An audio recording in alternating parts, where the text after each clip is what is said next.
Depois do sufoco no desembarque em São Paulo, a segunda-feira foi bem tensa para os jogadores do Corinthians, com várias ameaças feitas por torcedores ou vândalos a esses atletas. No vídeo de hoje do canal do Nicola, te dou todos os detalhes sobre essa história. Quero te falar também sobre Antony, que está arrebentando com a camisa do Ajax e pode valer uma baita grana ao São Paulo em menos de um ano.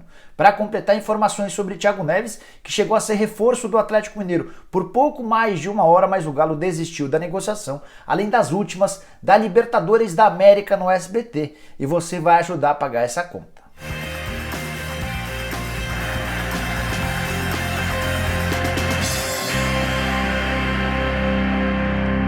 E aí pessoal, sou o Jorge Nicola, bem-vindos a mais um vídeo do canal. E antes de passar as informações que eu prometi agora há pouco, pedi para você assistir ao vídeo até o fim. Se curtir, não esqueça de dar um like, de se inscrever no canal. Para se inscrever é só apertar esse botãozinho vermelho de inscreva-se. Aproveita e aperta o sininho para receber as notificações. Outra coisa bacana, você pode virar membro do canal do Nicola. Vou deixar na descrição desse vídeo um link, você clica lá, escolhe um dos 5 planos e passa a ter uma série de vantagens, como por exemplo receber informações via WhatsApp em primeira mão. Bom, bora começar o vídeo te atualizando sobre as últimas do SBT, que vai ser a casa da Libertadores em TV aberta nas próximas 3 temporadas. Estreia marcada para quarta-feira com um jogo que vai passar em toda a rede, de Palmeiras e Bolívar na Bolívia. A equipe enfim foi formada do SBT, com o Theo José na narração, com Ricardo Rocha e Mauro Betting nos comentários e André Galvão na reportagem.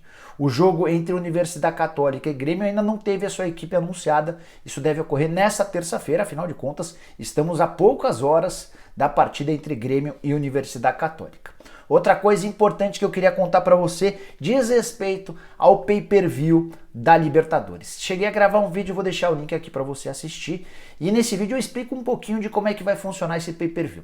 O que faltava era descobrir o valor que será cobrado para aquele que quiser assinar para assistir aos jogos em pay-per-view no Band Esportes relacionados à Libertadores da América e um pouquinho mais para frente também a Copa Sul-Americana. O valor vai ser de R$ 39,90 por mês, valor considerado nas redes sociais bastante caro. E aí tem uma curiosidade. A Globo pagava cerca de 65 milhões de dólares por ano para a Conmebol para ter o direito de transmissão da Libertadores da América. A Globo entendeu que esse valor era muito caro, rescindiu o contrato e chegou a fazer uma oferta de 40 milhões de dólares por temporada. A Conmebol preferiu dizer não à Globo, só para não dar o gostinho de aceitar com uma empresa que pagava muito mais, e fechou com o SBT, de acordo com o que consta, de acordo com informações de bastidores, por 15 milhões de dólares. Muito menos do que os 65 milhões que tinha com a Globo e menos também do que os 45 milhões que a Globo chegou a oferecer recentemente. E a interpretação de quase todo mundo é simples e eu acho que faz bastante sentido. Já que a Conmebol perdeu um caminhão de dinheiro com a saída da Globo e a entrada do SBT, vamos repassar essa conta para quem quiser assistir aos jogos no pay-per-view. R$ 39,90 por jogos bem discutíveis. Só para você ter uma ideia, nessa primeira rodada, que vale a terceira rodada da Libertadores, os jogos que serão transmitidos serão o Atlético Paranaense contra o Jorge Wilstermann, o Santos contra o Olímpia do Paraguai, o jogo do Santos na Vila Belmiro, o jogo do Atlético Paranaense na Bolívia contra o Jorge Wilstermann, além da partida entre Grêmio e Universidade Católica no Chile, esse jogo que também terá transmissão em TV aberta do SBT, ou seja, você teria 2 jogos exclusivos do Santos e do Atlético Paranaense. Nas rodadas seguintes eu te contei tudo em detalhes no vídeo que eu falei agora há pouco. Acho que ficou muito caro o pacote e acho que a Conmebol vai ter dificuldade em recuperar parte dessa grana com assinantes. A primeira impressão que eu tive das redes sociais foi de que o pessoal não gostou nada dessa cobrança de R$ 39,90. Bora falar agora sobre Thiago Neves no Atlético Mineiro, notícia que agitou a noite de segunda-feira em Minas Gerais. Eu estava fazendo uma live com o candidato à presidência do São Paulo, Roberto Natel, quando chegou a informação de que o Atlético negociava com o Thiago Neves. Entrei em contato com o Alexandre Matos, que confirmou a negociação, deu detalhes do acordo, eu cheguei a contar no final dessa live sobre como é que funcionaria, mas cerca de 40, 50 minutos, não mais do que uma hora depois da confirmação do Matos, surgiu a notícia de que o Atlético Mineiro estava desistindo do acordo e motivos não faltam, todos ligados ao torcedor do Galo. O atleticano revoltado com a notícia da contratação do Thiago Neves, que enquanto jogou no rival Cruzeiro, cansou de provocar os atleticanos. A coisa mais simples que ele falou dos atleticanos foi chamar os atleticanos de franga. Só para dizer o básico, todo o restante não poderia ser dito nesse momento, até porque teria problemas esse vídeo diante de uma série de palavrões, provocações e tudo mais. A repercussão foi tão negativa, mas tão negativa, que o Atlético Mineiro teve de recuar. Antes quero te mostrar o vídeo do presidente da Galocura, a principal torcida organizada do Atlético, ele manifestando o que pensava a respeito antes mesmo de o Atlético Mineiro desistir da negociação. Salve, salve, rapaziada, Josimar aqui, presidente da Galocura. Vem falar aqui do posicionamento da nossa torcida, entendeu? Da Galocura e creio de todos os outros organizados do Galo e de todos os atleticanos. A gente, mano, é contra, é inadmissível a hipótese, tá ligado? Desse Thiago Neves, esse safado, vestir a camisa do Atlético, entendeu? A gente entende aí, mano, que vários clubes aí têm uma rivalidade de um jogador com o outro e às vezes até um jogador veste a camisa do rival, entendeu, rapaziada? Mas esse cara aí passou de todos os limites, desrespeitou a torcida do Galo, então esse pilantra aqui não pisa e não veste a camisa do Galo não, mano. E nós, torcedor, nós que manda no Clube Atlético Mineiro, mano, né? A gente que vai no estádio, a gente que paga ingresso, nós que tem um amor, que dirigente, presidente, funcionário, é tudo passageiro, entendeu, rapaziada? Então vamos ver o decorrer disso aí, mas nós é contra, nós não aceitamos esse safado aqui, entendeu? É inadmissível esse cara, pelo menos sonhar em vestir a camisa do Atlético, que isso aqui é pesado demais para qualquer um vestir, ainda mais esse pilantra aí, entendeu? Então esse é o posicionamento da Galocura, contamos com todos os organizados, todos os atleticanos, nós não vamos deixar esse cara vestir a camisa do Atlético não, demorou, rapaziada? Esse é o posicionamento da Galocura e creio de todos os atleticanos de verdade. E aí você soma essa mensagem do presidente da Galocura com tudo que se escreveu nas redes sociais e o Atlético se viu obrigado a desistir da contratação. Thiago Neves já tinha um pré-contrato assinado, passaria por exames médicos nessa terça-feira, estava com passagem marcada para Belo Horizonte.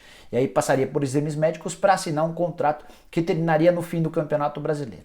O Alexandre Matos ainda me contou que o salário dele em carteira seria bem pequeno, algo na casa dos 300 mil reais por mês, bem pequeno, perto do que ele ganhava, por exemplo, no Cruzeiro, salário superior a 1 milhão de reais.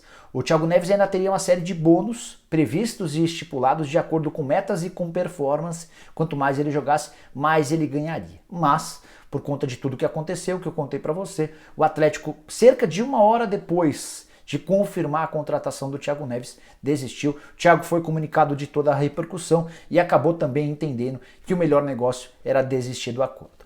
Acho que o Atlético Mineiro se livrou de um grande problema. E aí é importante contar que a contratação seria feita única e exclusivamente para atender a um pedido do Sampaoli.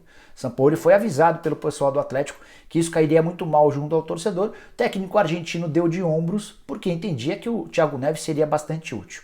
Seria uma baita maluquice. O Thiago Neves não tem a intensidade que os jogadores do Galo precisam. O Thiago Neves tem apresentado enorme dificuldade para entrar em forma. Foi assim, por exemplo, no Grêmio. Acho que o Atlético escapou de um grande vexame. Algo que não aconteceu no Santos em relação ao Cueva e no Sevilha em relação ao Paulo Henrique Ganso. Foram indicações esquisitas feitas pelo Sampaoli e que por conta da não presença do torcedor acabaram sendo feitas e rendendo enorme prejuízo aos dois clubes. Bora falar agora sobre Antony, ex-atacante do São Paulo, que vive fase espetacular em seus primeiros meses com a camisa do Ajax. Ele foi apresentado agora há pouco, no final do mês de julho, no começo do mês de agosto, virou titular durante a pré-temporada do time e na estreia do Ajax, nesse final de semana, acabou marcando o único gol da vitória do Ajax, que atuou como visitante, acabou vencendo o Sparta Rotterdam. Ele jogou 75 minutos, saiu, dando lugar a David Neres, outro ex-jogador da base do São Paulo. O David Neres, numa fase final de recuperação de um longo tempo fora, até por isso o David Neres nesse momento é reserva. O Antony já tem 4 gols nos 6 primeiros jogos com a camisa do Ajax, sendo 5 partidas da pré-temporada e essa partida oficial válida pela primeira rodada do campeonato holandês. A impressão que o Antony tem deixado no povo holandês é espetacular, todo mundo extremamente animado com a contratação do brasileiro. 20 anos de idade, custou 16 milhões de euros. O Ajax ainda pode pagar ao São Paulo mais 6 milhões de euros que estão atrelados a metas. Essas metas, algumas bem complicadas, como por exemplo ser melhor do mundo, como por exemplo ser artilheiro do campeonato holandês, outras mais acessíveis, como a classificação, por exemplo, para a Liga dos Campeões da próxima temporada. O São Paulo pode ganhar esses bônus de 6 milhões de euros, mas se continuar com essa performance, o São Paulo vai faturar uma baita grana em tempo curto, talvez até na janela de julho do ano que vem. Pelo menos é essa a previsão de uma pessoa muito próxima do Antony, que tem tido contatos frequentes com o pessoal do Ajax. A informação que ele recebeu da Holanda é que o Antony não vai durar muito tempo por lá, até porque já tem time grande do futebol europeu de olho na joia São Paulina. E aí só para você entender como é que funcionaria essa venda. O São Paulo tem direito, de acordo com o mecanismo de solidariedade, a um percentual em todas as vendas daqui para frente feitas pelo Antony. Mas é um percentual de 3%, não é nada que vai mudar o preço do dólar. Onde o São Paulo vai ganhar dinheiro é em cima dos 20% da mais-valia. Como é que funciona essa história da mais-valia? O Ajax pagou 16 milhões de euros. Digamos que venda em julho do ano que vem o Antony para o Chelsea, é só um exemplo, tá? E venda por 50 milhões de euros. A gente está falando de uma diferença de 34 milhões de euros entre o que o Ajax gastou para comprar e aquilo que ele está vendendo. E é em cima desses 34 milhões de euros que o São Paulo fica com 20%. 20% de 34 milhões de euros e a gente está falando de quase 7 milhões de euros. Você que é torcedor são paulino deve sim torcer bastante pelo sucesso do Antony. Quanto mais barulho ele conseguir fazer por lá, maiores as chances de o São Paulo faturar com a venda do atacante, que é de fato muito bom e tem se mostrado na Holanda muito mais artilheiro do que nos tempos de São Paulo, repito. 4 gols nos 6 primeiros jogos com a camisa do time holandês. Quero fechar o vídeo com mais uma notícia bem triste no Corinthians. Durante toda a segunda-feira, vários atletas do Corinthians e seus familiares foram ameaçados por torcedores corintianos. Se bem que não dá para chamar quem ameaça de torcedores, sim, de vândalo, marginal, criminoso, seja lá a palavra que você quiser usar. O único exemplo que foi divulgado de forma oficial foi do Fagner, lateral direito. Ele usou as redes sociais para contar que uma pessoa havia ameaçado o seu filho. Sim, o filho do Fagner, de 10 anos de idade, recebeu na conta do Instagram uma mensagem direta em que a pessoa fazia ameaças ao pai. A mensagem é a seguinte, abre aspas, 3 pontos na conta do seu pai, otário. Vamos invadir a sua casa hoje. É melhor o seu pai não aparecer por aí. Jogo ganho e o otário fez aquilo. Fecha aspas. O Fagner ficou revoltado com a situação e usou as redes sociais para fazer um desabafo. Ele escreveu o seguinte, abre aspas, fico indignado como pai que meu filho de 10 anos está sendo atacado por causa da minha profissão. Peço respeito aos meus filhos. Uma criança tem que ser criança e não ser obrigada a ler esse tipo de mensagem absurda. Fagner, um pouco depois, fez ameaças pesadas se essas coisas continuarem. Ele escreveu que vai tomar medidas legais, ou seja, vai processar as pessoas que ameaçarem seu filho, que nada tem a ver com a história do Corinthians e também com a do Fagner. Pouquinho antes de gravar o vídeo, eu fui perguntar para uma pessoa do Corinthians por que o presidente André Sanches marcou para tarde dessa terça-feira uma entrevista coletiva. Será que teria a ver com o treinador? Será que teria a ver com alguma novidade relacionada ao estádio? E essa pessoa disse que não tem nada a ver com isso. O Andrés ficou muito incomodado ao saber que não foi o Fagner o único caso de ameaça ao longo da segunda-feira. Outros jogadores importantes do Corinthians também foram ameaçados nas redes sociais. Então o Andrés se sentiu na responsabilidade de tentar dar um basta nessa história, prometeu uma coletiva bastante forte, bastante pesada. Existe enorme preocupação dos dirigentes do Corinthians em relação a como é que vai ficar a cabeça dos atletas. Primeiro porque tem jogo na quarta-feira, jogo extremamente importante contra o Bahia. O Corinthians hoje está só 2 posições acima da zona do rebaixamento, embora tenha os mesmos 9 pontos do Botafogo, que é o primeiro time no Z4. O Bahia, adversário do Corinthians, também tem 9 pontos e é o time que separa o Corinthians do Botafogo. Então uma derrota por Bahia seria desastrosa. Como é que vai estar o psicológico dos jogadores diante de todas as ameaças? Depois do sufoco que eles passaram no desembarque em São Paulo, para ser mais específico, em Guarulhos, no aeroporto, no domingo, depois da derrota para o Fluminense, você deve ter visto imagens bem fortes de torcedores ou vândalos ameaçando, colocando o dedo em riste, jogadores correndo na direção do ônibus com medo de serem agredidos, enfim, um caos total. Tem um outro ponto que também preocupa demais os dirigentes. Além do aspecto psicológico, há a compreensão ou há a preocupação de que algum atleta entre na justiça pedindo a rescisão do contrato por não suportar esse tipo de pressão, por não suportar esse tipo de ameaça. Seria talvez o primeiro caso em bastante tempo, mas talvez fosse definitivo para que esse tipo de situação não se repetisse. A gente tem visto algumas situações desse jeito. Recentemente houve uma invasão de torcedores do Figueirense ao Orlando Scarpelli durante um treino. O Figueirense havia perdido na noite anterior para o Paraná e os torcedores ou os marginais atiraram rojão, saíram para briga, quiseram bater em jogadores. Teve até um depoimento bastante emocionado da nutricionista do Figueirense. Tipo da coisa que não pode mais ser permitida. Ameaça, agressão, o torcedor tem de protestar no estádio. Se não pode protestar no estádio, ele que espere pela volta dos torcedores. Tudo isso está muito louco, está muito fora da realidade. E eu estou bem preocupado com o que eu tenho visto no Corinthians. Estou curioso para saber como é que o André Sanches vai se portar diante dessa entrevista coletiva por conta das ameaças que têm sido feitas a vários jogadores do Corinthians. Vou repetir, não foi só o Fagner que foi ameaçado, vários jogadores do Corinthians receberam ao longo dessa segunda-feira ameaças via rede social.